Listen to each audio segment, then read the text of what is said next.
quero que você abra comigo a sua Bíblia em Marcos, capítulo 8. Vamos ler o 22 para você entender do que é que eles estavam falando, que é a cura do cego de Betsaida. Marcos 8, versículo de número 22. Evangelho de Marcos, capítulo 8, versículo 22, amém? Chegou a Betsaida e trouxeram-lhe o cego e rogaram-lhe que o tocasse. Tomando o cego pela mão, levou-o para fora da aldeia, cuspindo-lhe nos olhos, impondo-lhe as mãos, perguntou-lhe se via alguma coisa. Levantando ele os olhos, disse: Vejo os homens, pois os vejo como árvores que andam. Depois disso, tornou a pôr-lhes as mãos sobre os olhos e fez olhar para cima, e ele ficou restaurado e viu a todos claramente. E mandou para sua casa, dizendo: Nem entres na aldeia, nem o digas a ninguém na aldeia. E saiu Jesus e os seus discípulos para as aldeias de Cesareia de Filipe. E no caminho perguntou aos seus discípulos, dizendo: Quem dizem os homens que eu sou? E eles responderam: João o Batista, outros Elias, mas outros um dos profetas. E ele disse: Mas vós, quem dizeis que eu sou? E respondendo Pedro, lhe disse: Tu és o Cristo. Podemos assentar.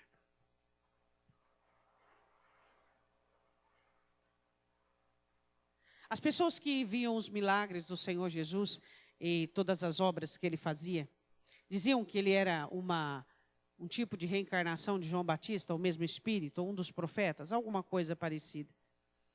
E é muito interessante nós analisarmos como as pessoas elas conseguem interpretar Jesus de uma forma tão errada. Às vezes você conversa com algumas pessoas, ou até você vê o comportamento de algumas pessoas, e você olha e diz assim: mas espera aí, que Jesus é esse aí que eu não conheço? Que Jesus é esse? Eu não conheço esse Jesus. Aí os discípulos falam sobre o que a multidão e o pessoal via e achava, né? E ele olha para eles e diz assim: e vocês, quem que vocês acham que eu sou? Quem é Jesus para você? Quem é Jesus para você? Se você perceber o sermão desse texto todinho, ele se torna um sermão tão elucidativo. E Jesus faz uma pergunta sobre conhecimento. Não conhecimento teológico. Aqui, ó, da alma. Pedro olha e diz assim: Tu és o Cristo, ungido de Deus. Aí ele olha e diz assim: então tá, então vamos parar com esse assunto. Então Jesus começa a fazer com eles um exercício de aprendizado. Quando o Senhor Jesus vê que você começa a aprender algumas coisas, Ele quer muito que você continue aprendendo. Tudo que o Espírito Santo mais quer de nós é que nós tenhamos corações ensináveis, que nós tenhamos uma mente ensinável, que nós possamos ser capazes de continuarmos a aprender, que nós sejamos capazes de absorver a informação do Evangelho, o conhecimento de Cristo, e permitir que isso tudo seja pleno na nossa vida. Jesus olha para os seus discípulos e percebe que eles têm um conhecimento maravilhoso e extraordinário sobre Cristo, sobre a unção, sobre Ele ser o Cristo. Palavra Cristo, ungido de Deus. E a Bíblia diz assim, no versículo de número 30, e admoestou para que a ninguém dissesse aquilo dele. Não digam a ninguém. Eu não quero que vocês sejam propagadores e que vocês vão dizer. Não. Eu quero que as pessoas descubram quem eu sou. Você sabe que por mais que eu diga, ou que você diga para alguém quem é Jesus, enquanto ela não provar aqui, ela nunca vai saber. Ela pode saber aqui. Pode conhecer a teologia, pode conhecer a Bíblia, pode conhecer. Se ela não conhecer aqui, ela não conhece Jesus. O que adiantaria os discípulos chegarem para as pessoas e dizer: olha, ele é o Cristo, olha, ele é o ungido de Deus, vamos olhar nas Escrituras. Adiantaria alguma coisa? Adianta às vezes você enfiar na cabeça de uma pessoa o Evangelho, se aqui não foi alcançado? O Evangelho que ele não alcança o coração, ele fica apenas uma questão técnica. Ele não se torna uma vertente, ele não se torna uma prática, ele não se torna um prazer. Quando você olha para um cristão, e você o vê impedido de cumprir a palavra, porque ele sente, porque ele não consegue, você olha e diz: o evangelho só está na sua mente, entendeu?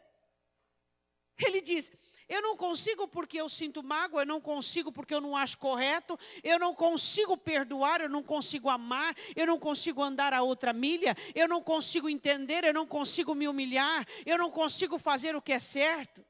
Por que os crentes são impedidos por sentimentos? Porque quando o amor de Jesus chega no coração, ele se torna maior que tudo, porque ele não é um sentimento. Ele se torna maior que os seus sentimentos, maior que a sua paixão, maior que a sua inclinação por ti mesmo. E você vai entender isso no texto. Quando você conhece Jesus de coração, e não só a caráter informativo, você o ama de tal maneira, que o seu conhecimento não é um conhecimento teológico, não é um conhecimento racional, é um conhecimento de alma. É um conhecimento entranhável, é um conhecimento de junto, tá junto. E o evangelho é superior a tudo, é superior ao que você sente, é superior àquilo que você entende, é superior àquilo que você quer. Por isso que quando você vê alguém dizer: eu sei o que tem que ser feito, mas eu não consigo fazer, você pode garantir àquela pessoa: falta conversão. Falta conversão. Os sentimentos nunca podem sucumbir, nunca, ao conhecimento do Senhor Jesus. Quando o seu coração conhece Jesus, você faz o que é preciso, na hora que é preciso e do jeito que é preciso. Por quê? Porque não é uma questão racional. Você sabia qual era o conhecimento dos discípulos a Cristo? Racional. Estavam empolgados com todos os milagres e todas as proporções de bênçãos que eles viam. Tu és o Cristo. Faltava muito para aquele conhecimento chegar no coração deles. E o próprio Pedro prova isso quando falha daqui a pouco. Daqui a pouco. Pedro dá uma nota dentro. E depois deu a maior bola fora da vida dele. Diga comigo: daqui a pouco. Você pode estar acertando agora, mas daqui a pouco você pode errar. E dar a maior nota fora da sua vida. Quantos de nós, às vezes estamos tão contentes agora, com nossa ação, com nossa atitude, com o nosso comportamento, achando que tudo está certo, achando que tudo está correto, achando que vai dar tudo certo. Daqui a pouco dá tudo errado. Daqui a pouco, Pedro recebe a pior repreensão da vida. Pedro é comparado a sua palavra com o próprio Satanás. Foi a pior repreensão, a pior do que quando Jesus fala da fé, a pior do que quando Jesus diz assim: você não sabe nada, você vai me negar, a pior. Por quê? Diga comigo: amor ignorante. Diga: amor ignorante. Nunca queira ser amado por uma pessoa ignorante. Você vai ser muito mal amado. Pedro amava Jesus, mas era um amor ignorante. O que é um amor ignorante? É um amor sem conhecimento. Você ama Jesus, eu amo Jesus, e ninguém duvida disso. Mas esse amor pode ser ignorante. Pode ser um amor sem conhecimento. Continuando no versículo 31, Jesus, depois da confissão de Pedro, Jesus começa a abrir-lhes a Escritura, ensinar-lhes a Escritura. Você está aberto para aprender a Escritura? Será que nós estamos abertos para aprender aquilo que devemos fazer, da maneira que temos que fazer? Eles estavam abertos, porque Pedro confessa em nome dos demais aquilo que eles criam. Nós achamos, nós sabemos que tu és o Cristo. E no 31, começou a ensinar-lhes que importava que o Filho do Homem padecesse muito. Importante que eu padeça. Isso doeu nos ouvidos deles, principalmente de Pedro. Ficaram meio assustados. Jesus ensina sobre a importância do padecer. Você pode dizer amém ou não? Você tem aprendido a importância do padecer? Tem aprendido? Os discípulos negaram esse conhecimento e Pedro foi o porta-voz novamente dessa negação. Padecer faz parte do cristianismo. Padecer faz parte do cristianismo. Importa que o Filho do Homem padeça. Padecer? Como assim? Sofrer? Como assim? O Senhor é aquele que tira o sofrimento do paralítico, do cego, do mudo, da viúva que está enterrando o próprio filho. O Senhor é aquele que alivia a dor de quem está sofrendo. Como pode trazer para si o sofrimento? Jesus não foi vencido pela cruz. Ele venceu na cruz. O que nós precisamos entender é que quando a vida te oferece circunstâncias de padecimento, é para que eu e você possamos manifestar a glória de Deus e dar honra a Deus. E toda vez que nós nos negamos a passar por situações de padecimento, porque nós dizemos, onde já se viu, um cristão como eu, um cristão tão fiel, um cristão tão honrado, um cristão tão correto, passando por uma situação dessa. O que nós temos senão um coração ignorante, um amor ignorante e um entendimento ignorante? Quando eu e você nós padecemos, nós estamos padecendo porque há um propósito de Deus. E o propósito de Deus não é o meu bem-estar, não é o seu bem-estar, mas é a glória de Deus. Só que quando eu e você chegamos para o Evangelho, e nós olhamos para o Evangelho como um meio de glória, de conforto, de zelo, de situações favoráveis, nós não conseguimos interpretar Deus, nós não conseguimos andar junto com Ele, porque nós não conseguimos entender que o padecimento faz parte do cristianismo. Jesus diz, importa que o Filho do Homem padeça. Como? Aquele que livra todos da dor vai passar por situações de sofrimento e de padecimento. Isso começou a soar de uma maneira negativa aos ouvidos dos discípulos, porque eles não tinham entendimento espiritual. Eu quero dizer uma coisa para você, se você quer andar com Deus, mas se você não entende nada de Deus, você vai dar muito com a cara no poste. Por quê? Porque os discípulos mostraram que não conheciam nada do que era o espiritual. Quando você consegue entender a necessidade de aprender a padecer, de aprender a se humilhar, de aprender a passar por situações ruins, difíceis e negativas, porque Ele tem que ser glorificado, porque Ele tem que ser honrado, porque Ele é amado, e você não fica olhando para a sua vida, para os seus probleminhas, para as suas razões, para seu querer, sua vontade. Naquele momento os discípulos começaram a ficar indignados e aguçados, mas Jesus não para por aí, Ele diz ainda assim, muito. Além de padecer é muito. Você acha que você sofre muito? Você acha que você padece muito? Não. Ele padeceu muito, para que eu e você apenas padeçamos. Ele diz assim, e que fosse rejeitado pelos anciãos, príncipes, os sacerdotes, escribas. Tudo que os discípulos queriam era que Jesus fosse aceito como Cristo, por esses homens. Anciãos, escribas e sacerdotes. Quer dizer, como que pode? Rejeitado?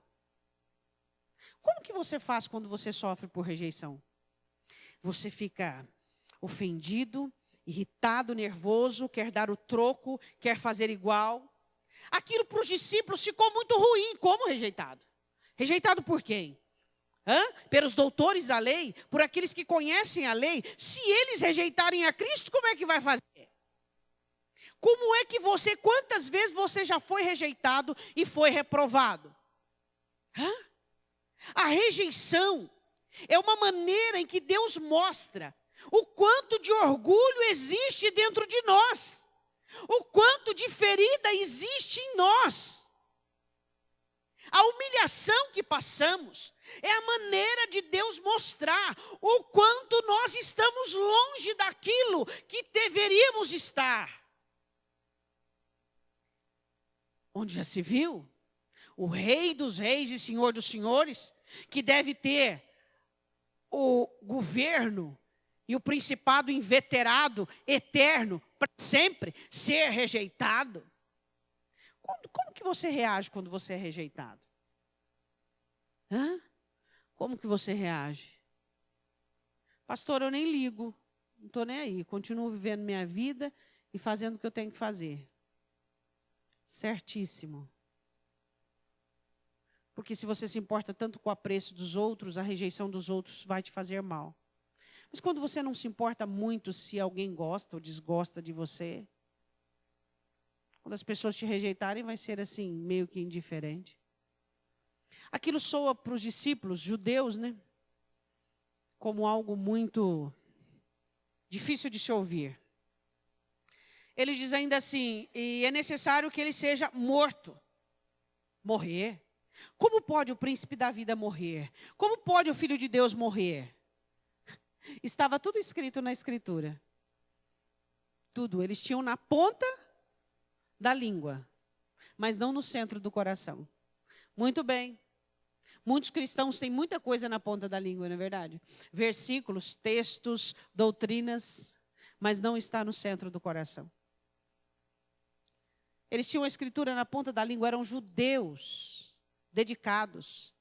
Mas naquele momento, Jesus diz, ele precisa padecer muito, ele precisa ser rejeitado pelas autoridades, e ele precisa ser morto, e ele diz a última frase, e ele ressuscitará no terceiro dia.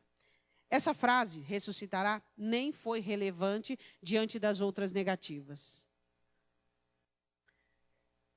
Será que as boas coisas são relevantes diante das situações difíceis da sua vida ou não? Será que quando você olha para o seu problema, você só vê as coisas negativas e ruins? Você não olha nas entrelinhas, ou então no final, aquilo que o Senhor está te prometendo, aquilo que o Senhor está dizendo, se você aprender a padecer, se você aprender e passar aprovado pela rejeição, se você morrer para a sua carne, para a sua vontade, tudo vai ressuscitar os meus propósitos, os meus planos, a minha vontade para a sua vida, tudo vai dar certo, mas você precisa passar pelas 3 etapas. As 3 etapas. Você precisa aprender a sofrer. Existem pessoas que não sabem sofrer. Quando elas sofrem, o sofrimento mistura-se com revolta, com angústia, com a velha criatura, vira um balaio de gato dentro deles. Nós precisamos aprender a sofrer. Davi é um dos melhores mestres, falando em termos humanos, de sofrimento. Ele aprendeu a sofrer. Precisamos aprender a sofrer e aprender a logística de separar as coisas. Se vocês aprenderem a sofrer, se vocês aprenderem a ser rejeitados, se vocês entenderem que precisam morrer, vocês vão alcançar a promessa da ressurreição. Isso é para mim e é para você. Mas quem? Quem que quer aprender a sofrer com dignidade, com honra, como cristão? Recebendo o pior e dando o melhor. Pergunta para o seu irmão, quando você recebe o pior, você dá o melhor? Isso é saber sofrer. Pastora, quando eu saberei sofrer? Quando você recebe o pior e dá o melhor. Você aprendeu a sofrer. Você entendeu que ninguém te forma, que ninguém diz quem você é. Você é aquilo que Cristo tem formado. Ninguém vai dizer para você o que vai sair de dentro de você. Apenas o Espírito Santo de Deus. Primeiro, aprenda a sofrer. Segundo, entenda que rejeição faz parte da minha vida e da sua vida. A bênção te rejeita, a vida te rejeita, a sorte te rejeita, o dia te rejeita, a família te rejeita. E o que você faz? Você continua sendo crente. Não sai amargura, não sai ressentimento, não sai azedume, não sai vingança, não sai nada. Terceiro, tem que morrer. Jesus vai falar um pouquinho de morte daqui a pouco, e aí nós vamos fechar o quadro de morte. Versículo 32, ele diz ainda no 31, e em 3 dias ressuscitaria, mas isso não foi relevante. Ser aprovado não é relevante por Deus. O que é relevante para os crentes é eles fazerem a própria vontade deles. O que é relevante para os crentes é eles executarem a própria vontade, o próprio juízo e a própria determinação. Isso é relevante para os crentes. Eu queria perguntar uma coisa para você, o que é relevante para você? Fazer a vontade de Deus ou ficar no seio ou no centro da sua vontade? O que é relevante para você? A Bíblia diz no versículo 32, e dizia abertamente estas palavras. Jesus falava abertamente, mas eles estavam fechados. Às vezes Jesus é sincero comigo e com você e nós não somos com Ele. Às vezes Jesus é verdadeiro conosco e nós não somos verdadeiros. Diga assim para o seu irmão, Jesus falava abertamente. E eles estavam fechados. Muitas vezes nossas atitudes e reações não são tão afinadas e pareadas com as do Senhor Jesus. Às vezes o Senhor Jesus vem para nós com todo o amor e todo o desejo de nos ajudar, mas nós não queremos ser ajudados da maneira que o Senhor Jesus quer nos ajudar. Às vezes o Senhor Jesus fala conosco de uma maneira muito sincera, e nós somos cheios de percalços, cheios de milindres, cheios de situações sinuosas. Às vezes o Senhor Jesus vem falar conosco de consolo, de amor, de humildade. E nós estamos cheios de nós mesmos e falamos da nossa arrogância, das nossas razões e daquilo que nós achamos que é certo. Quantas vezes o Senhor Jesus veio ao seu encontro e Ele pegou você totalmente o contrário daquilo que Ele trouxe? Bênção? Isso é bênção. Bênção é você poder encontrá-lo e você ser receptivo àquilo que Ele vem te oferecer. Isso é bênção. Jesus falava abertamente aos corações que estavam fechados. A mente aberta, coração fechado. A mente aberta, coração fechado. A Bíblia diz assim, dizia abertamente 32 essas palavras. Pedro, no grego diz, segura no braço, tomou de parte, arrastou para um canto. E em Mateus ele diz assim, Senhor, tenha dó de ti. Isso não pode acontecer contigo. E Marcos relata assim, e Pedro tomou a parte e começou a repreendê-lo, a exortá-lo. Pedro achava que estava fazendo algo muito favorável, muito bom. Diga assim, às vezes, eu não vou dizer sempre, tá? Mas às vezes eu acho que eu estou fazendo algo tão certo. E está tudo errado. Você vai descobrir? Vai. Quando? Lá na frente. Naquele momento ele achava que ele estava fazendo algo assim, extraordinário. Porque um pouquinho antes, e Mateus relata, que ele diz assim, tu és o Cristo, filho do Deus vivo, tu és Pedro. Eu te darei as chaves. Ele estava todo cheio de razão, cheio de si. Ele estava todo envaidecido, porque tinha dado uma nota dentro. E deu a maior bola fora da vida dele. Quando você acha que você tem razão, você perdeu todas. O verdadeiro cristianismo, ele não te dá razão. Ele te dá a cruz. O verdadeiro cristianismo, ele te dá uma coroa de espinhos. O verdadeiro cristianismo, ele te dá jugo e fardo. Este é o verdadeiro cristianismo. O verdadeiro cristianismo te dá a segunda milha para caminhar, a outra face para virar. Quando você vive buscando razões, você não tem um coração que ama com conhecimento. Pedro amava Jesus e estava fazendo isso por zelo e por amor. Amor ignorante. O que adianta um amor ignorante? Hã? Um amor que não consegue abaixar a altura. Hã? Você já viu pessoas que dizem que amam, mas não conseguem abaixar a altura? Querem que a criança entenda aquilo que o adulto está entendendo? Querem que um jovem, eu vejo muito isso nos adultos, eles acham que os jovens devem entender, o rapaz, a moça, sei lá, o irmão já tem seus 30 e lá vai, seus 40, e eles olham para os de 15, os 18, os de 20 e pouquinho, e acham que eles têm que ter a cabeça deles, mas rebobina a fita deles lá atrás.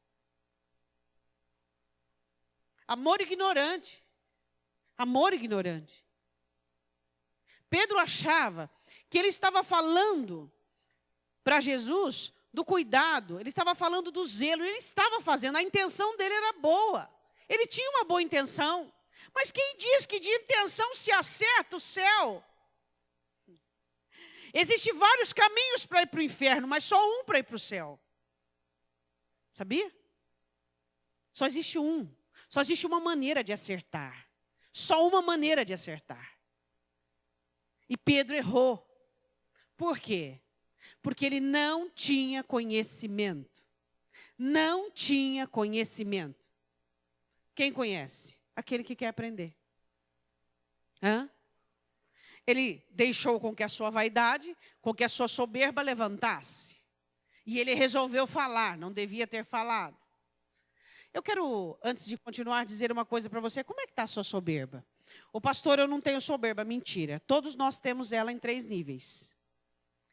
Existe a soberba que governa e domina, manda na mente, no coração e na vida. Existe aquela soberba que é por lapsos e indução, e que vez por outra é exortada e repreendida. E existe a soberba que está enjaulada, que essa é a soberba do cristão, que ela está presa. E todos os dias o cristão vai lá e balança o cadeado, para ver se está fechadinho, se a soberba não está serrando ele devagarinho para sair para fora. Como é que está a sua soberba? O que impede o seu conhecimento é a soberba. Existem pessoas que acham que não são soberbas porque elas não diminuem ninguém, porque elas não passam a perna de ninguém e não se sentem melhores que ninguém. Quem diz que essa é a pior soberba? Essa é a soberba mais mínima que existe. A pior soberba que existe é quando aquela que você acha que está certo, aquela que você fecha o seu coração para aprender. Essa é a pior soberba. É aquela que você não é mais ensinável. É aquela que você começa a se rodear de razões. É aquela que você começa a se cercar de razões. É aquela que você planeja, você tem um propósito, você faz a trajetória e você esquematiza. Essa é a pior soberba. É aquela que destrói você. E Pedro achava que estava totalmente certo, mas ele estava dominado por um amor ignorante. Diga, amor ignorante. Não queira ser amado por um amor assim. Pedro amava Jesus, mas ainda era muito ignorante. Jesus, tenha dó de ti. E começou a repreender: de maneira nenhuma isso acontecerá contigo. Isso não vai acontecer contigo de espécie alguma. Pois é. A Bíblia diz assim no versículo de número 33. Mas ele, virando-se e olhando para os seus discípulos, ele vai repreender Pedro publicamente diante dos discípulos. Repreendeu a Pedro dizendo: retira-te diante de mim, Satanás. Meu Deus, isso é doído, hein? Não, acabou com ele? Arrasou. Por quê? Jesus explica no término do versículo. Mas vamos meditar um pouquinho disso. Você sabe que Satanás, ele trabalha com prazeres, ele trabalha com conforto, ele trabalha com o bem, ele quer dar ao homem aquilo que o homem quer. Ele quer contribuir à vontade humana, ele quer fazer com que o ser humano seja cheio de razões e cheio de certezas e cheio de convicções. E é isso que ele quer.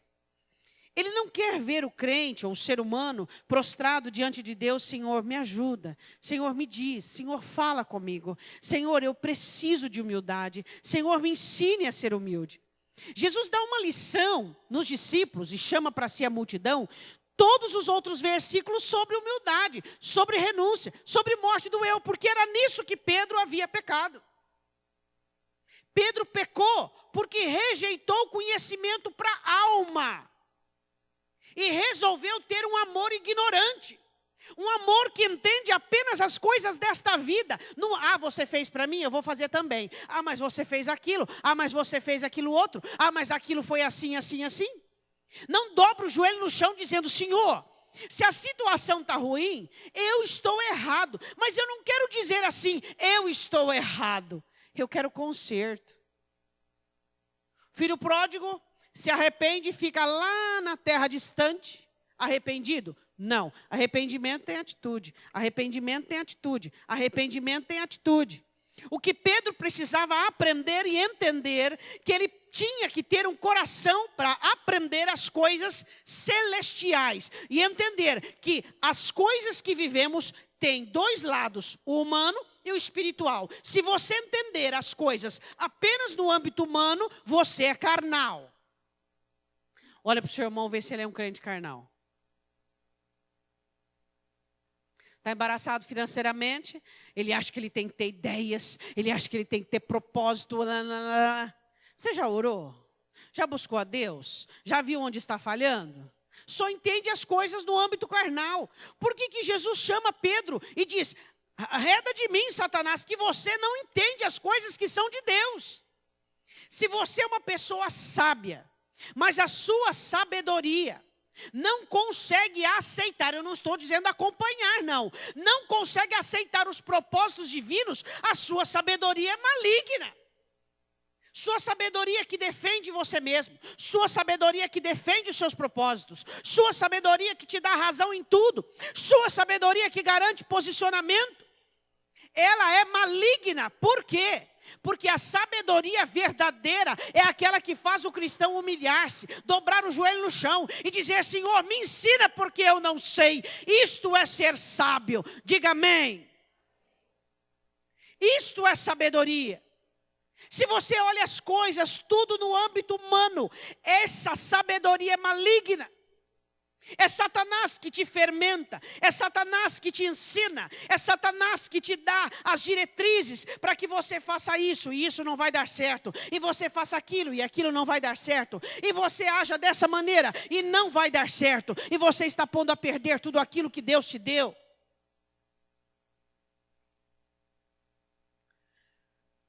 Um coração e mente apenas para assuntos terrenos. Não pensa nos planos de Deus e propósitos e nem na glória de Deus. Apenas em si mesmo e no que está vivendo. Sabedoria maligna. Só pensa em você.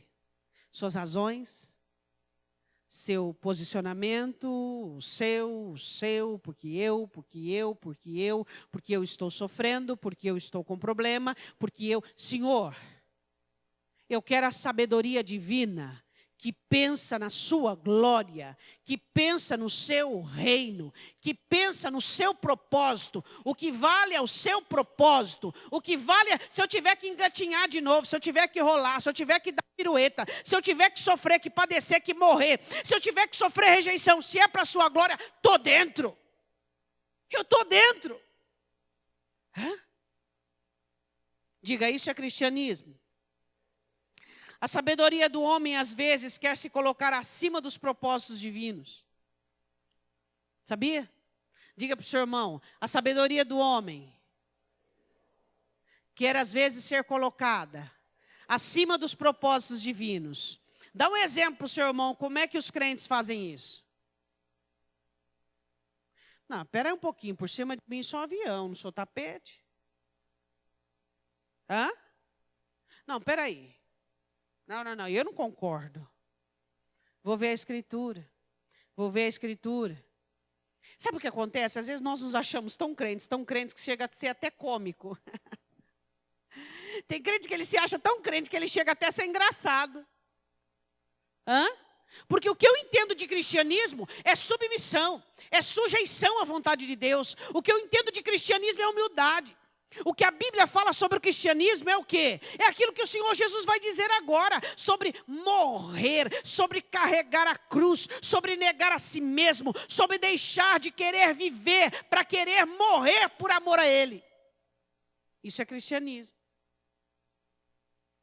Quantas vezes a sabedoria dos crentes quer estar acima dos propósitos de Deus? Pedro achava que conhecia, que estava falando algo dimensional. Hã? Às vezes você acha que está certo e está errado. Sabia? Eu sou uma pessoa que me questiono muito. E sempre eu me pergunto, eu estou correta? E para onde eu olho? Aqui, ó. É aqui. Isso está certo? Está certo? Agora, porque você é crente, porque você tem 30 anos de convertido, porque você tem cargo, porque você tem isso, porque você tem aquilo.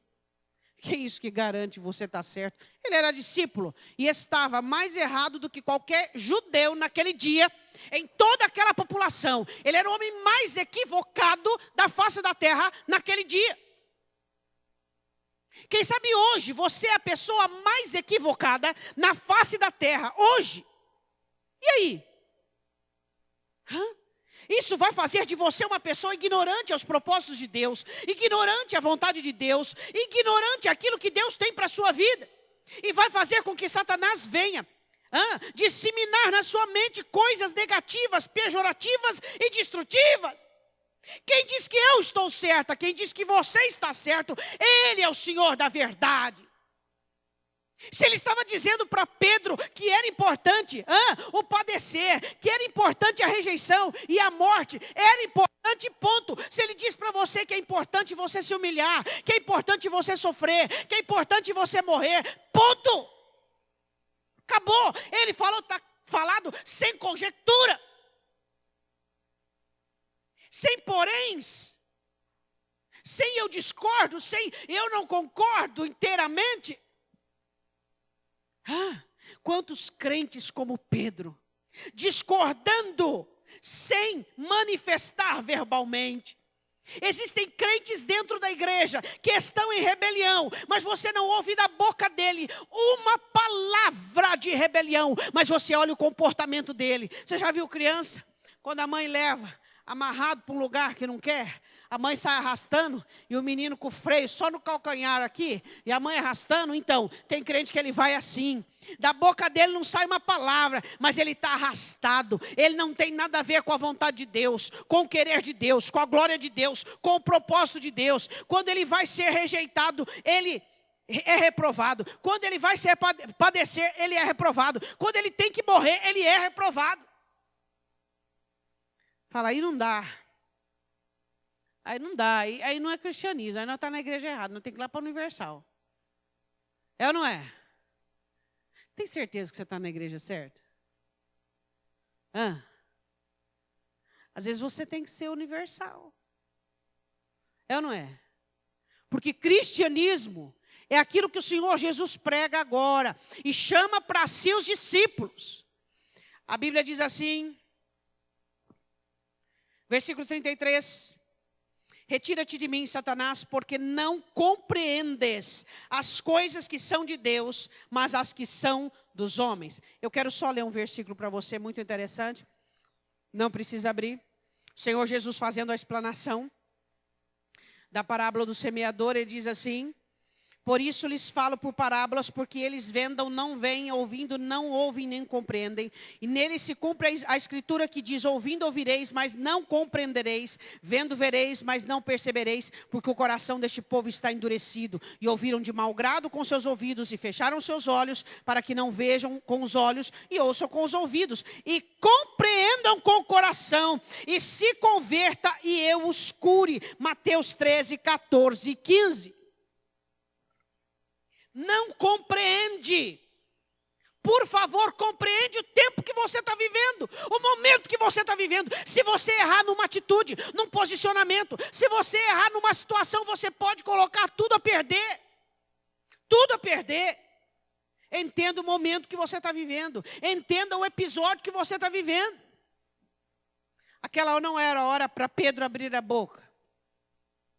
Pedro não podia abrir a boca, mas ele resolveu abrir a boca, porque ele se achou discípulo, ele se achou crente, ele achou que ia receber um outro elogio. Agora o Senhor Jesus chama para si, 34, a multidão. Agora não é mais um assunto doméstico entre eles, ele chama a multidão com os seus discípulos e disse, se alguém quiser vir após mim, você quer ir após Jesus? Amém ou não amém? Amém? Amém de verdade?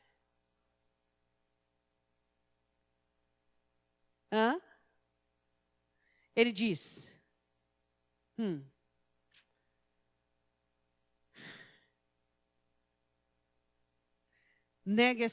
o que é negar a si mesmo? Diga para o seu irmão só uma característica de negar a si mesmo.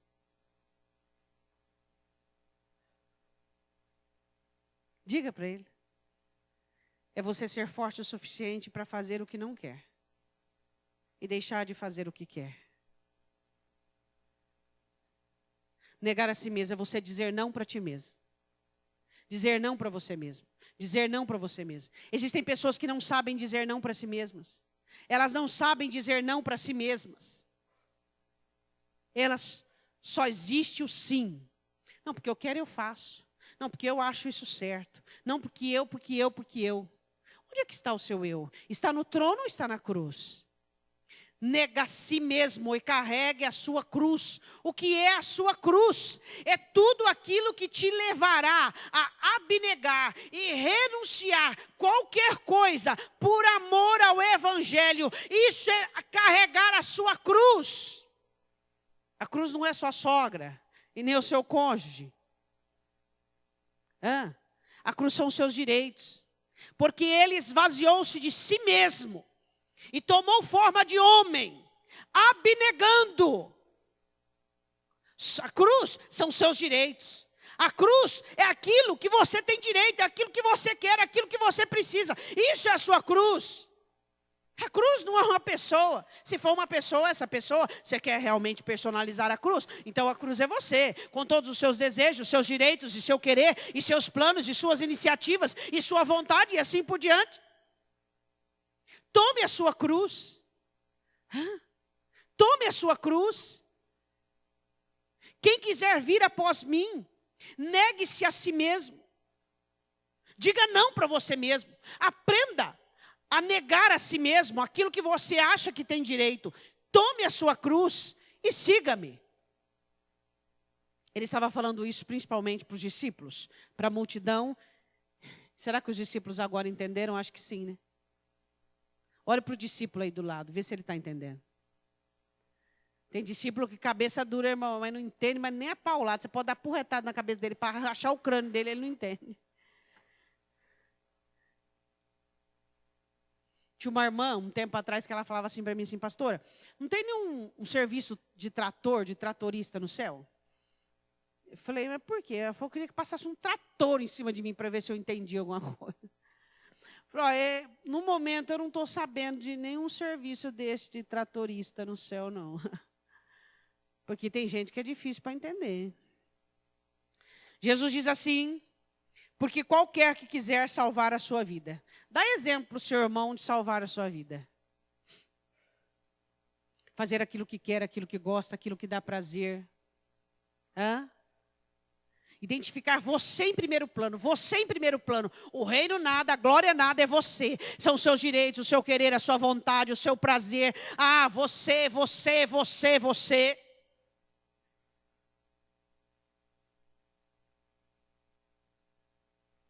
Qualquer que quiser salvar a sua vida. Porque agora é o que eu quero, agora é do jeito que eu quero, agora é a maneira que eu quero, é assim, assim.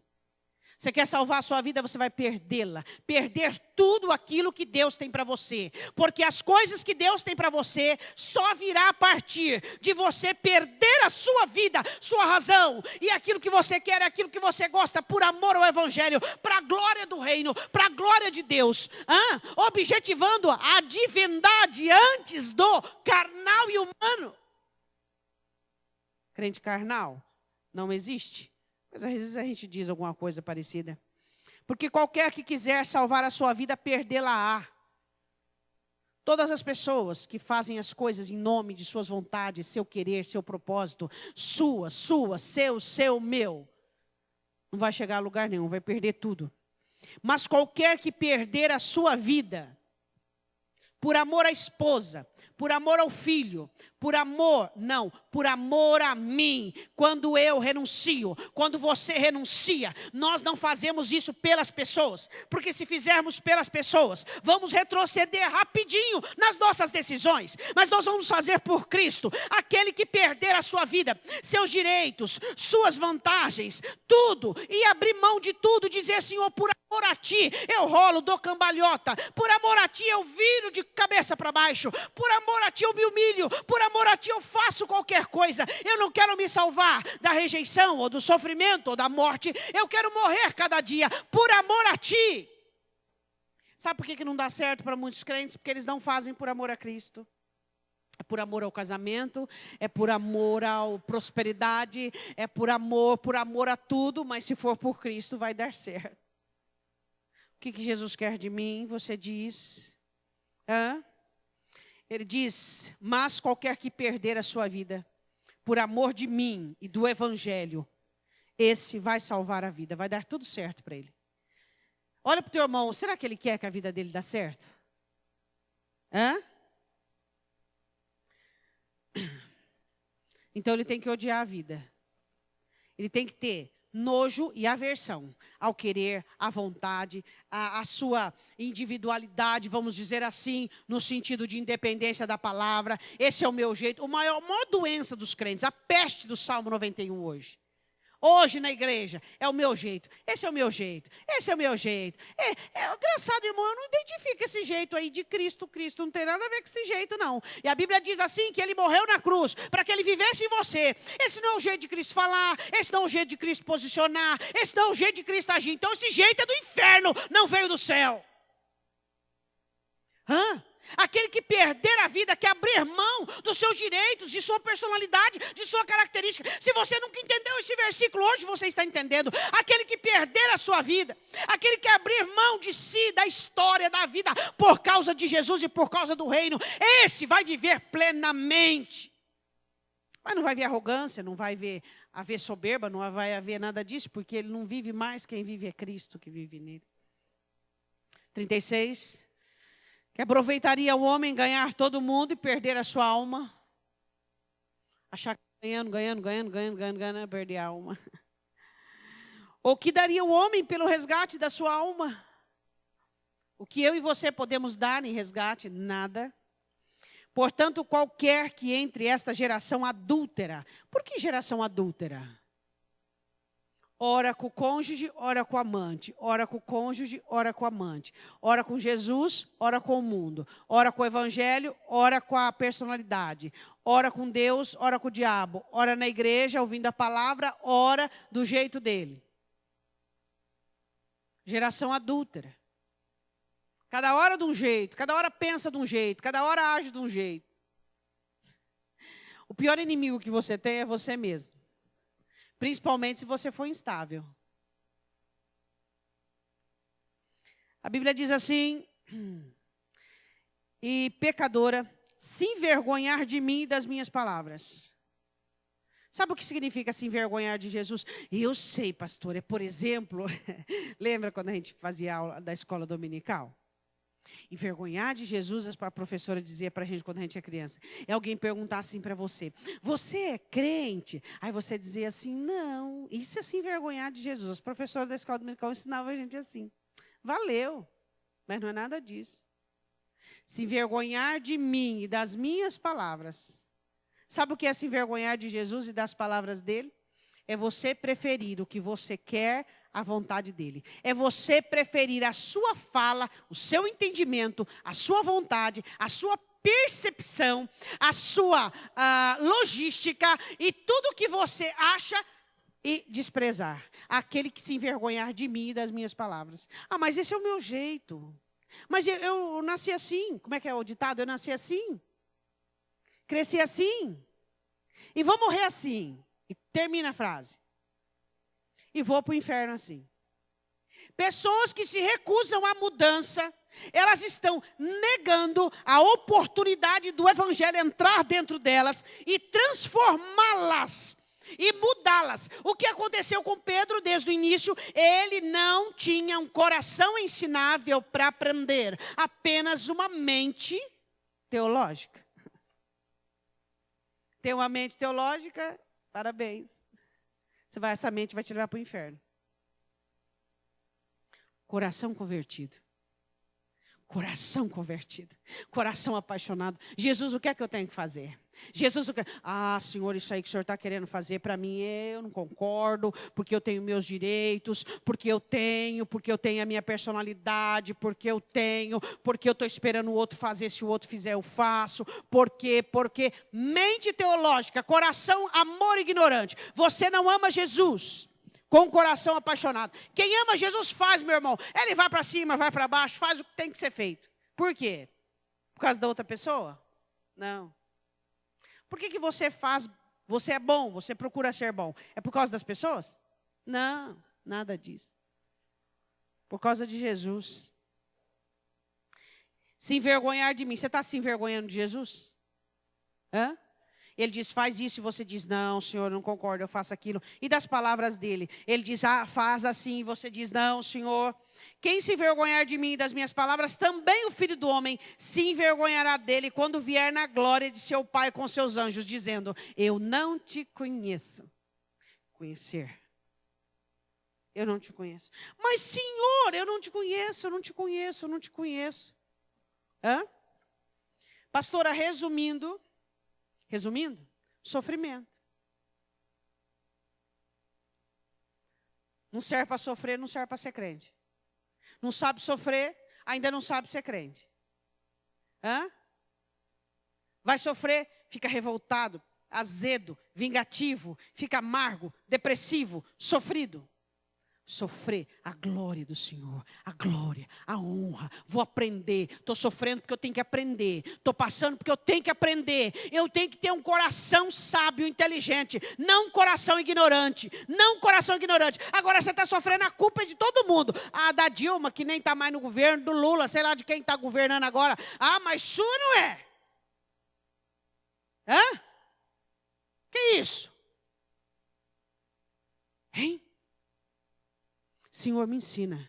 Senhor, me ensina. Senhor, me ensina. Senhor, me ensina. Senhor, me ensina. O que Satanás tem a ver com isso? Satanás aprisiona seu coração, para que seu coração não seja inteligente, não aprenda. Satanás trabalha na sua mente, nas fortalezas da sua mente, para que você possa ouvir, não, você tem razão, você está certo, você é o dono da verdade. Aí ele levanta uns demônios de rabudo, chifrudo, que fala assim para você, você está certo mesmo, você está certo, onde já se viu, onde já se viu, onde já se viu? Isso não é o Espírito Santo, isso é o diabo e seus anjos, e seus demônios, seus anjos caídos e seus demônios. Queria que você fechasse os olhos. O que faz o seu coração não aprender a soberba? Um coração humilde está sempre aprendendo. Eu não quero ter um amor ignorante por Jesus, eu acredito que você também não. Quem sabe você está tendo um amor ignorante. Você diz, tu és o meu Salvador, mas Ele não tem te salvado de você mesmo. Você diz, o Senhor é Senhor da minha vida, mas você não ouve nem obedece a voz nem a palavra dEle. Então tem coisa errada aí.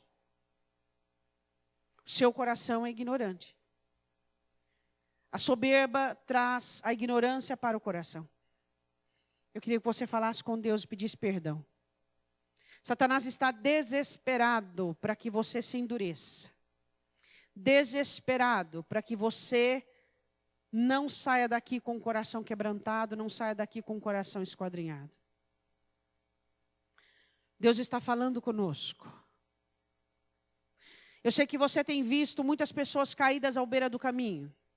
Muitas pessoas que perderam o arado, que perderam o tino. E às vezes você pergunta, por que essa pessoa perdeu? Por que essa pessoa tinha tudo e jogou fora?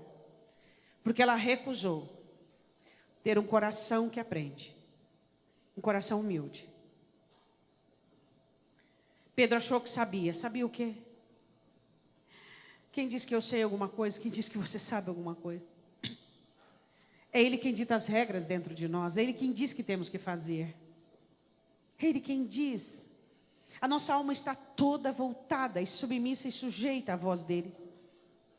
E a voz dEle nos diz, faça isso, faça isso, faça isso. Satanás tem usado a mente de muitas pessoas para que o Espírito Santo não as convença. A mente corrompida em autopreservação, em vontade própria, em direitos, em personalidade. Você não acha que Jesus é suficiente para defender você? Você não acha que Jesus vai defender o seu conforto, o seu bem-estar, a sua alegria, a sua paz, a sua felicidade? Jesus é defensor. Mas quando você defende, quando você salva a sua própria vida, você está perdendo. Mas quando você perde a sua vida e entrega ela para Jesus, dizendo, Senhor, a partir de hoje, o Senhor vai salvar a minha alegria, o meu conforto, a minha bênção, a minha paz, a minha harmonia, a minha alegria. E eu vou perder por tua causa. Eu quero que você coloque-se de pé. Eu não sei se você entendeu essa mensagem. Mas essa mensagem fala da luta da mente com o coração. Quando Satanás tem acesso à sua mente e faz com que razões estejam acima do mandamento, com que a sua vontade esteja acima da palavra, com aquilo que você acha certo acima daquilo que está escrito. Eu queria que você colocasse a mão no seu coração e você pedisse a Deus e clamasse por livramento nesta noite. Senhor, me livre dos demônios, das ações demoníacas sobre a minha mente. Me livra dessa religião, Deus, que não me deixa ouvir-te, que me impede de ser acessível à sua voz. Me livra, Senhor, me livra, meu Deus, me livra. Se eu sei a sua vontade e eu não consigo fazê-la, é por causa da soberba que habita em mim. Então, Espírito Santo, eu te peço, me converta. Porque é no sofrimento que eu vou me converter, Senhor. É na rejeição que eu vou me converter. É na morte do eu, na morte da minha carne que eu vou me converter, Senhor. A conversão não se dá em palácios, a conversão não se dá em jardins, a conversão se dá em vales e desertos. Diga ao Senhor: Senhor, eu quero me converter. Eu quero ter um coração inteligente e sábio para servir-te de toda a alma. Senhor, em nome de Jesus, eu não quero mais ser um crente que é governado por uma mente soberba e arrogante. Eu quero ser um crente de coração ensinável e que tenha também uma mente ensinável. E que toda a minha vida seja sucumbida à sua vontade. Jesus, eu preciso aprender a carregar a minha cruz. Eu preciso aprender a negar a mim mesmo. Eu preciso, Espírito Santo, a negar a minha personalidade, ao meu jeito. E eu quero aprender a ser. Eu quero aprender a ser crente. Eu quero aprender a ser maleável. Eu quero aprender a ser manso. Eu quero aprender a ser sábio. Eu quero aprender a ser flexível. Eu quero aprender a ser humilde. Eu quero aprender a ser inteligente, a ser doce, a ser gentil, a ser educado. Eu quero aprender, Deus. E eu quero que o Senhor me ensine. Mas a soberba e a arrogância da minha alma tem impedido eu de aprender, dizendo para mim que eu estou certo, que eu estou correto e que eu devo continuar da mesma maneira que eu estou. Deus, a tua palavra diz: ó, quem não é comigo é contra mim, quem comigo não ajunta espalha. Jesus, eu quero ajuntar contigo, eu quero me oferecer, Senhor, para ser um vaso de barro em tuas mãos, para que o Senhor possa me moldar. Quando Israel precisava de conserto, tu disseste a Jeremias: eu não poderei fazer de vós como esse oleiro faz com esse barro. O Senhor está dizendo a você: eu quero consertar você, eu quero consertar a sua vida. Será que eu não posso fazer de você um vaso de barro e tocar-te com as minhas mãos e moldar-te, transformar-te da maneira que eu quero, diz o Senhor. A maior chance de Satanás, a maior oportunidade de Satanás é a arrogância e a soberba.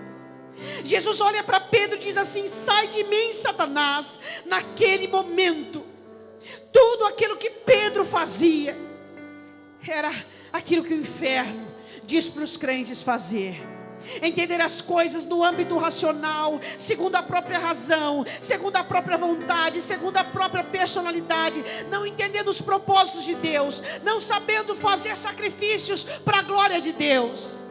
Se eu e você fazemos sacrifícios, não é por nós, é para a glória de Deus, é por causa de Cristo e da palavra. Com a mão no coração, diga assim: Senhor, eu não quero ter um amor ignorante, eu quero ter um coração sábio, para te amar de uma maneira inteligível, para obedecer-te. Quero fazer a sua vontade. Eu vou passar por cima de mim, do meu ego, do meu orgulho, das minhas razões, dos meus direitos. Eu vou passar por cima de mim, Senhor, por causa do Senhor, do teu reino. Eu vou negar a mim mesmo, eu vou odiar a minha vida, eu vou carregar a cruz. Eu não vou me envergonhar nem da sua palavra e nem do Senhor, porque eu sou crente, porque eu te sirvo e o meu amor é inteligente.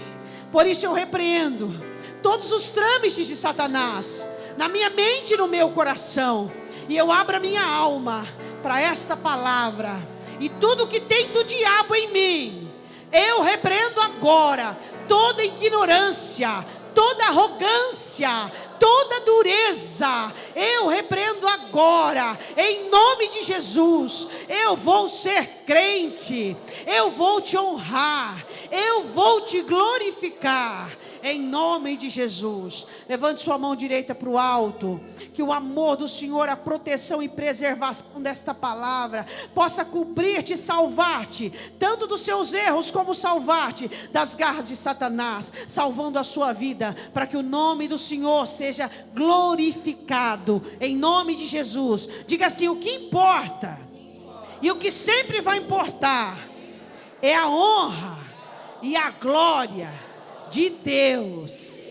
Eu e você? Diga: eu e você? Último lugar. Amém? Só assim estaremos em primeiro.